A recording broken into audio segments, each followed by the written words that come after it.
नमस्कार, मैं विक्रम सिंह अपने यूट्यूब चैनल विक्रम सिंह खेरिया में सभी विद्यार्थियों का बहुत बहुत स्वागत करता हूं।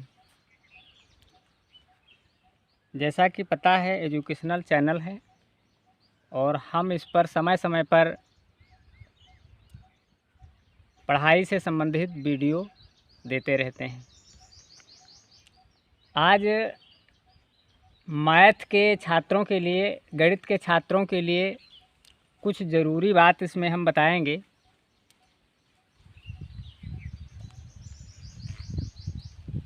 ताकि जूनियर से लेकर हाई स्कूल तक किसी भी क्लास का कोई भी बच्चा जो उसको गणित समझना है तो कुछ न कुछ इसमें आज नए तरीके से सीखेगा। तो आइए हम बताते हैं, दिखाते हैं जो चैप्टर है हमारा। तो आप देख पा रहे हैं, जिसका विषय है, जो शीर्षक है इसका, आकारों को समझना। यानी कि जो आकार होते हैं, जो रेखाएं होती हैं गणित में, 3 रेखाएं एक दूसरे से मिला दी गई तो उसको त्रिभुज कहा गया।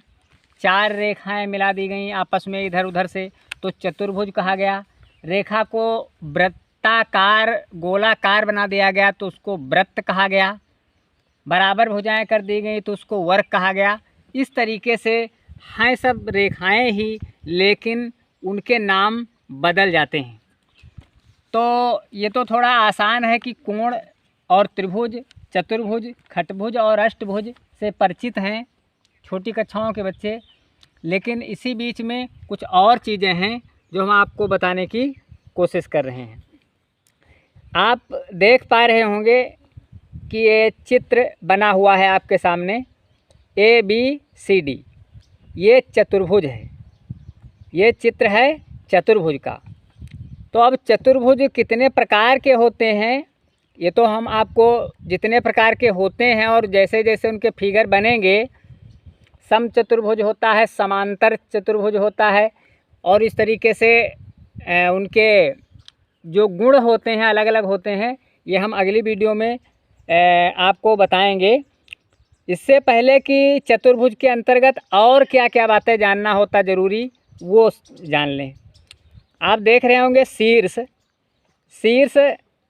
चतुर्भुज होता है जो, उसमें 4 शीर्ष होते हैं। एक चतुर्भुज के अंदर 4 शीर्ष होते हैं। कितने शीर्ष होते हैं? 4 शीर्ष होते हैं। तो हम बता रहे थे कि जो चतुर्भुज है, जैसा त्रिभुज होता है, ट्रायंगल होता है जिसको आप बोलते हैं ट्रायंगल, उसमें 3 भुजाएं होती हैं और उसमें 3 कोण होते हैं। लेकिन ये जो चतुर्भुज है, 4 भुजाएं देखा आपने, एक AB भुजा है, ये BC भुजा है, ये AD भुजा है, ये CD भुजा है। यानी 4 भुजाएं दी गई हैं। 4 भुजाओं से मिलकर के चतुर्भुज बनता है, 4 भुजाओं से मिलकर के आयत बनता है, 4 भुजाओं से मिलकर के वर्ग बनता है। आकृतियों को समझना इसका शीर्षक है। तो आइए देखें इसमें और क्या क्या चीज़ होती हैं। ये तो आप भुजाएं समझ गए, और इस तरीके से एंगल यानी ये कोण हैं। अब ये शीर्ष क्या होते हैं, देखा होगा, ये जो कोना होते हैं, ये जो कोना होते हैं, इन्हीं को शीर्ष कहा जाता। ABCD, ये 4 जो कोने दिखाई देते हैं, यही शीर्ष हैं। यानी कि किसी भी चतुर्भुज में 4 शीर्ष होते हैं। ये आपको याद रहेगा, ये शीर्ष A, शीर्ष B, शीर्ष C, शीर्ष D। अब शीर्ष अगर पहचान गए तो सम्मुख शीर्ष क्या होते हैं? शीर्ष अगर पहचान गए तो सम्मुख शीर्ष क्या होते हैं? सम्मुख शीर्ष का मतलब है A और C एक दूसरे के सामने हैं। जो एक दूसरे के सम्मुख हैं यानी सामने हैं, वह सम्मुख शीर्ष कहलाते हैं। सम्मुख शीर्ष उनको कहते हैं जो शीर्ष आपस में एक दूसरे के सामने होते हैं, उनको सम्मुख शीर्ष कहते हैं। A के सामने यहाँ C है तो AC एक दूसरे के सम्मुख हैं। B के सामने यहाँ पर D है तो B के सम्मुख D है। इस तरह से सम्मुख शीर्ष होते हैं। और ये जो कोण हैं, इसके अंतर्गत सम्मुख शीर्ष समझ में अगर आया तो सम्मुख कोण भी बताते चलें कि ये कोण के सामने जो कोण दिखाई देता है वो सम्मुख कोण है, वो सम्मुख कोण कहलाता है। यहाँ डी है तो डी के सम्मुख यहाँ पर बी है, तो ये डी और बी सम्मुख कोण होते हैं। यहाँ पर सी कोण है और सी के सम्मुख यहाँ पर ए है, तो ये सम्मुख कोण हुए। समझ में आया होगा कि शीर्ष ये जो कोना होते हैं वो शीर्ष हैं। फिर सम्मुख शीर्ष क्या है? आमने सामने के जो शीर्ष हैं वो सम्मुख शीर्ष हैं। सम्मुख कोण क्या है? जो आमने सामने के जो कोण हैं वो सम्मुख कोण हैं। सम्मुख भुजाएं क्या हैं समझ लीजिए, जैसे कि भुजा ए बी है और ए बी भुजा के सामने सी डी है, तो ये ए बी सी डी के सम्मुख है। यहाँ पर बी सी है और बी सी के सामने यानी सम्मुख ये ए डी भुजा है। तो इस तरीके से इनको हम सम्मुख भुजाएं कहते हैं। यहाँ तक समझ में आ गए। जो सबसे बड़ी बात है समझना है आप लोगों को, संलग्न भुजाएं, ये बहुत ध्यान से समझ लीजिए, धोखा होता है। एक चतुर्भुज की दो भुजाएं जिनका एक उभयनिष्ठ शीर्ष होता है। उभयनिष्ठ आप लोगों ने पढ़ा होगा।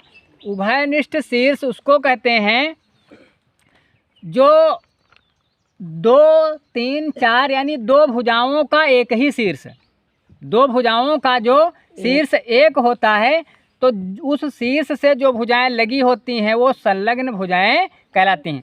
यहाँ पर आप देख रहे हैं ये भुजा एक ए बी है और एक भुजा ये सी बी है, तो ए बी और सी बी दोनों का शीर्ष बी है, दोनों का शीर्ष बी है, दोनों का शीर्ष बी है।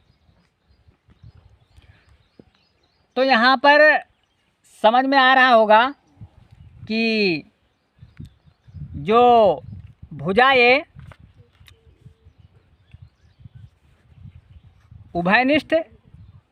उभयनिष्ठ का मतलब हमने बताया कि दोनों भुजाओं में शीर्ष एक ही है।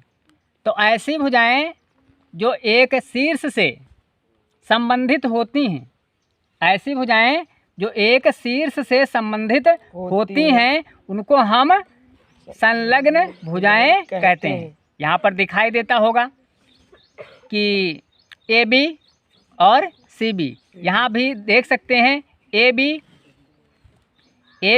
सी D A D B C, ये सब इसकी भुजाएं हैं सम्मुख। और यहाँ पर ए बी और बी सी यानी ए बी ये भुजा हुई दिखाई देता होगा और बी सी ये भुजा हुई। तो जो भुजाएं उभयनिष्ठ शीर्ष से संबंधित हैं, यानी कि जिन दो भुजाओं का शीर्ष एक ही है, उन भुजाओं को हम संलग्न भुजाएं कहते हैं।